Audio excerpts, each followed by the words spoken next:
Hey guys, so recently I did another video on this John Deere 318 that I just bought, and in that video I talked about an oil leak that I found on the right side of the engine here, and that I suspected that it was the oil filter adapter gasket.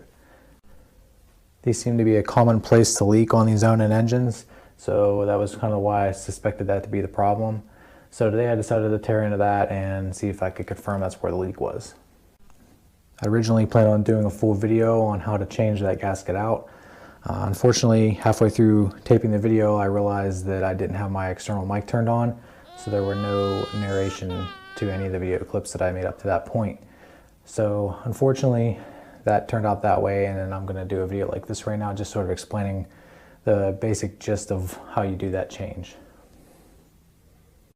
For those of you not familiar, the part I'm talking about is this adapter plate right here that the oil filter screws into. And that actually connects to the engine, and there's a seal between those two parts, between the engine and the adapter itself, and that often starts to leak or the bolts come loose. And that's exactly what I found today. Whenever I got in here, I found that the lower bolt on it was completely loose, not even hand tight. So that's most likely where the leak was coming from. So fixing a leak like this is pretty simple. Like I said, there's only two bolts. There's a lower bolt here and an upper bolt up here. After you disconnect the pressure switch and remove the two bolts, you can pull the whole assembly out, clean it all up, put a new seal on, and put it back in. The problem you might run into is torquing the two bolts that are there. I believe the spec for it is 12 Newton meters. It's pretty difficult to get a torque wrench in there because the bolts are hidden behind either the pressure switch or part of the adapter for the lower bolt. What you can do there instead is you can use a crow's foot wrench on your torque wrench. But there you have to pay attention to the angle that you have the crow's foot wrench in relation to the torque wrench. I'm not going to really get into that too much here, other than to say that I believe it's 90 degrees that you need to have it to with the face of the wrench to not have to account for the torque value being different. So that's what I did here.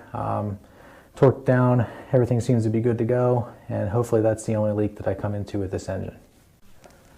One other thing to consider also is that you need to apply some sort of sealant to the bolts before you put them back in, because these bolts apparently go through all the way to the inside of the engine block, so oil can find its way out through the threads of those bolts. So what I used was a good oil resistant RTV sealant, put some of that on the threads before I put it in there, and then I torqued them down to the proper spec.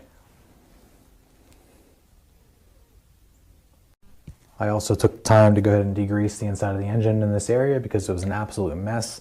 Apparently this had been leaking for quite some time, and there was just grease caked all over the inside of the engine, inside the tins.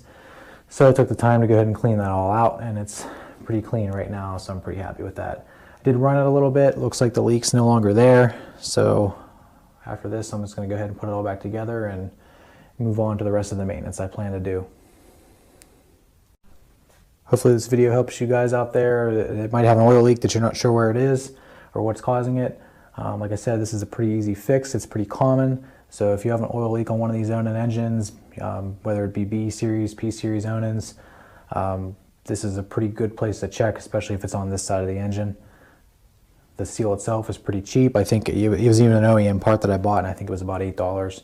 100% worth it in my opinion to get rid of the mess and spots that these tractors leave when this starts to leak. Alright, I hope this video was helpful. I'll see you guys on the next video. Thanks for watching.